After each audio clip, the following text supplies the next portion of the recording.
Assalamualaikum warahmatullahi wabarakatuh.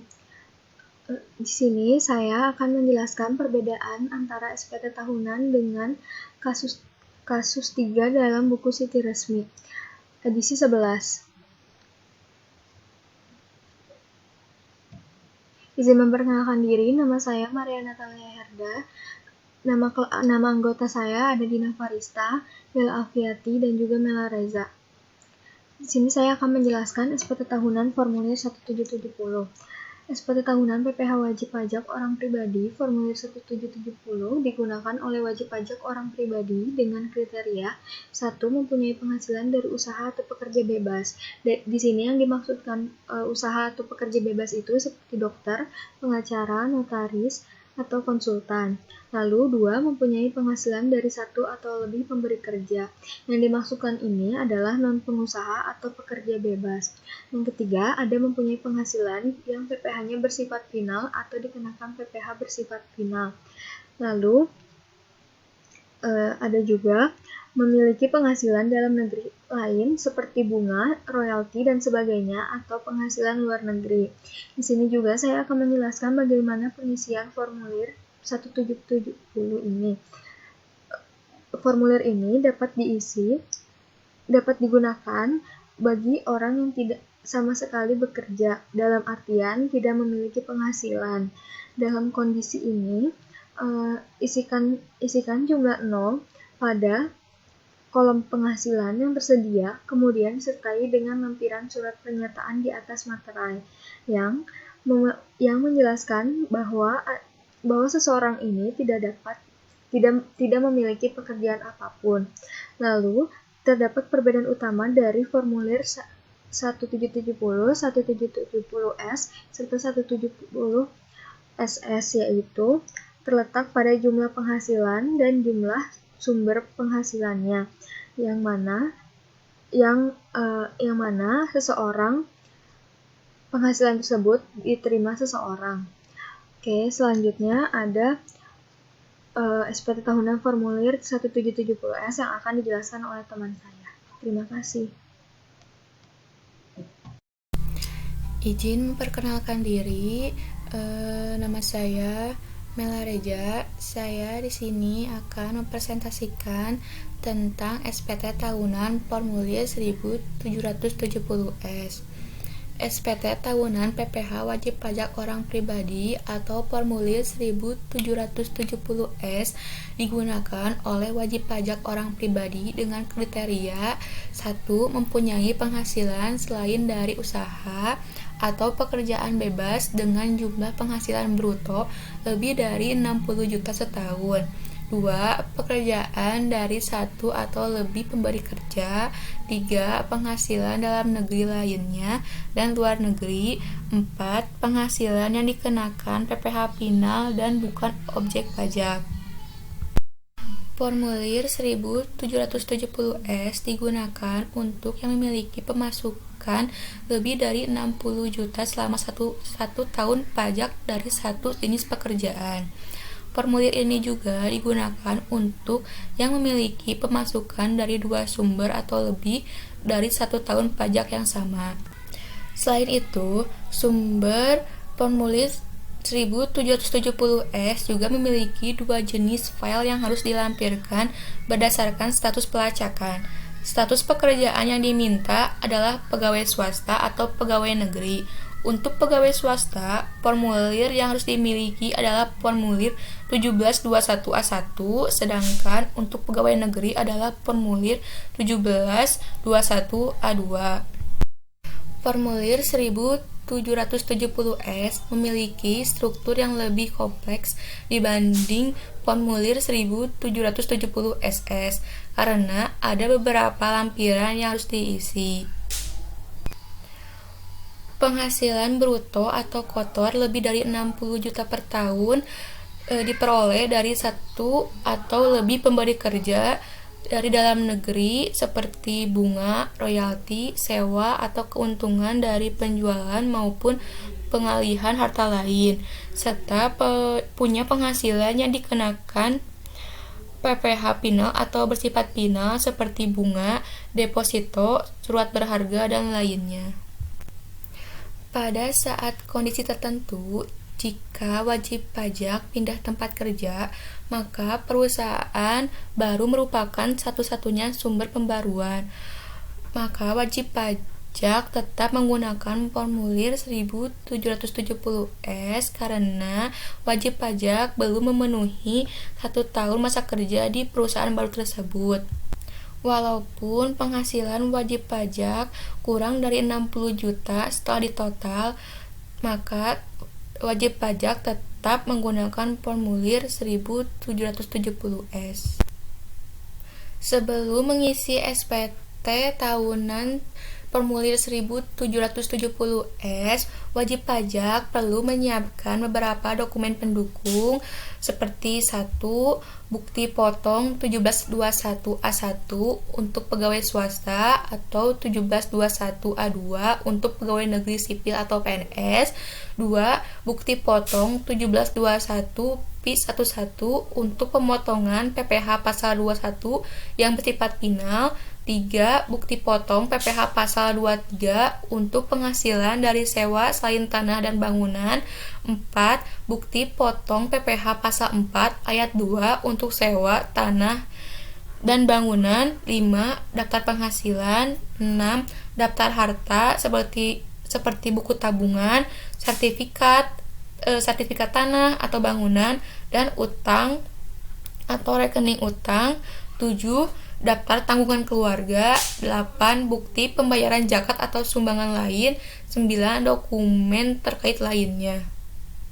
Di sini ada contoh formulir 1770S yang terdiri dari identitas, data detail pribadi yang terdiri dari NPWP, nama wajib pajak, pekerjaan, nomor telepon, status kewajiban perpajakan suami istri, NPWP istri atau suami.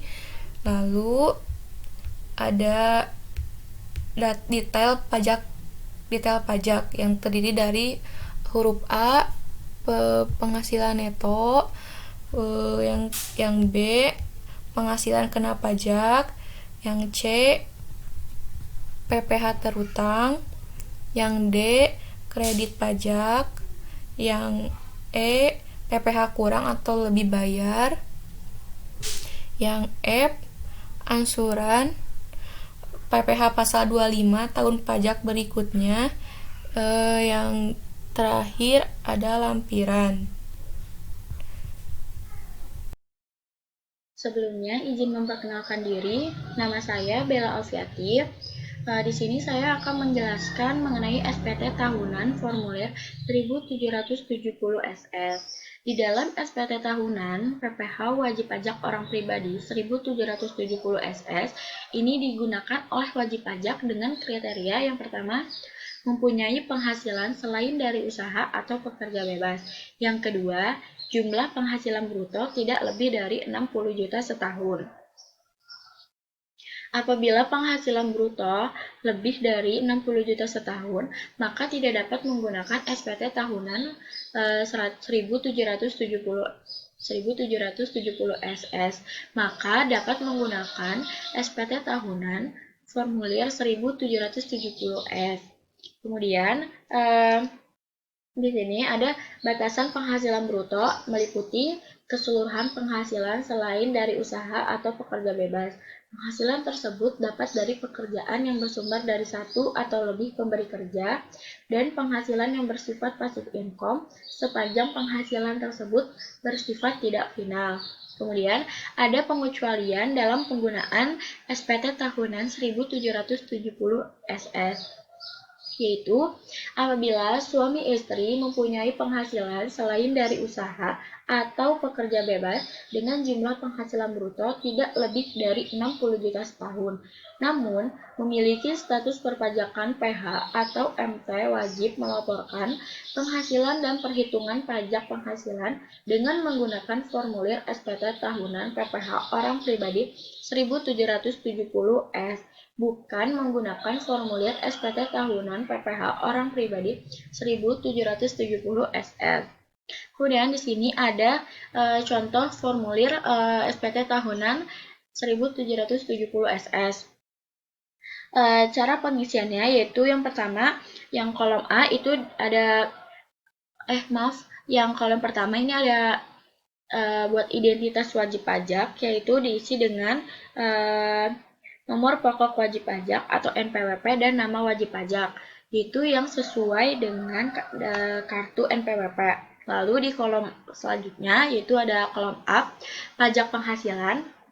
Maka nantinya wajib pajak akan mengisi berapa pajak penghasilan yang akan dikenakan, mulai dari penghasilan bruto sampai dengan pajak penghasilan yang telah dipotong oleh pihak lain. Kemudian di kolom B itu ada penghasilan yang dikenakan PPh final dan yang dikecualikan dari objek pajak. Di nomor 8 itu ada dasar pengenaan pajak atau penghasilan bruto, penghasilan final. Lalu di nomor 9 ada pajak penghasilan final terutang. Lalu pada kolom ini diisi dengan jumlah PPh final yang terutang. Dengan catatan, bagian ini hanya diambil dari bukti pemotongan yang bersifat final. Dan nomor 10 itu penghasilan yang dikecualikan dari objek pajak. Contohnya seperti bantuan, sumbangan, hibah, warisan, bagian dari laba yang diterima. Nah, dengan catatan itu diisi dari transaksi yang telah terjadi selama tahun yang bersangkutan. Kemudian di kolom C itu ada daftar harta dan kewajiban. Yang nomor 11 itu ada jumlah harta yang dimiliki. Pada kolom ini wajib pajak akan mengisi semua harta yang dimiliki atau dikuasai pada akhir tahun pajak. Misalnya seperti tanah, bangunan, kendaraan, seperti mobil, motor, gitu. Dengan catatan, harta berwujud atau investasi menggunakan harga perolehan meskipun mengalami penurunan atau kenaikan nilai investasi. Sedangkan untuk aktiva lancar seperti uang tunai, piutang itu menggunakan angka outstanding per akhir tahun pajak. Kemudian di nomor 12 itu adalah jumlah keseluruhan kewajiban. Jadi nantinya wajib pajak akan mengisi atau melaporkan berapa kewajiban yang dimiliki maupun yang terdapat dalam utang atau non-usaha pada akhir tahun pajak yang dimiliki oleh wajib pajak sendiri dan anggota keluarganya.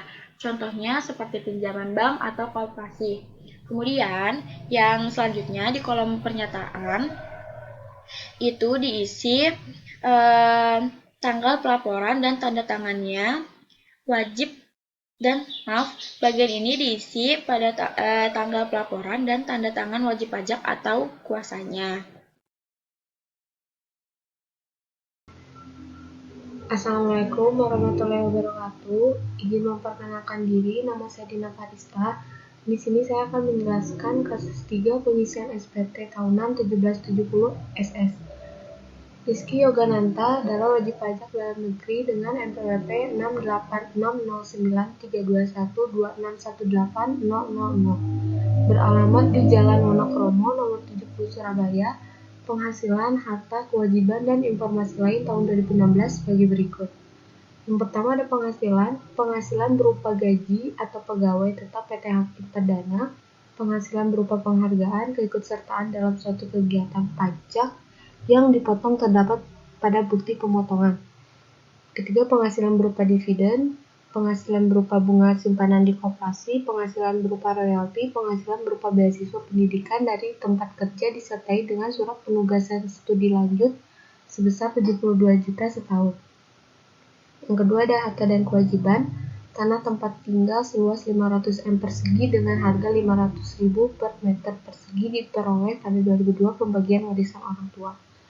Rumah dibangun pada 2014 dengan nilai bangunan 210 juta, tabungan di koperasi bank pada 2015 sebesar 50 juta, kendaraan roda 4 atau Honda Jazz dibeli pada tahun 2015 senilai 200 juta, pinjaman di bank BPD pada 2015 sebesar 120 juta. Lain-lainnya, Rizky Yogananta mempunyai istri dan 1 anak kandung yang lahir pada 4 Maret 2015. Di sini jika ingin mengisi laporan SPT tahunan, kita harus sudah mendapatkan bukti pemotongan pajak penghasilan dari perusahaan. Bentuknya seperti ini. Lalu ada penghitungan PPh kurang atau lebih dibayar. Ini. Setelah ini baru kita bisa mengisi formulir laporan SPT tahunan. Sebaiknya kita mengisi dari lembar yang kedua.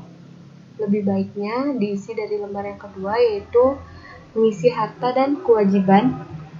Ini kita isi ini datanya dari yang tadi sudah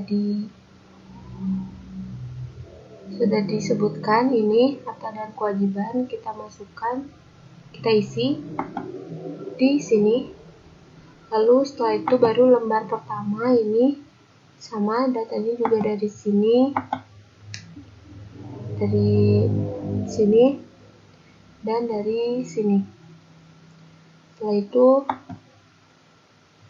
baru kita bisa mengisi laporan tahunan ini. Tinggal diisi dari sini. Sekian dan terima kasih. Wassalamualaikum warahmatullahi wabarakatuh.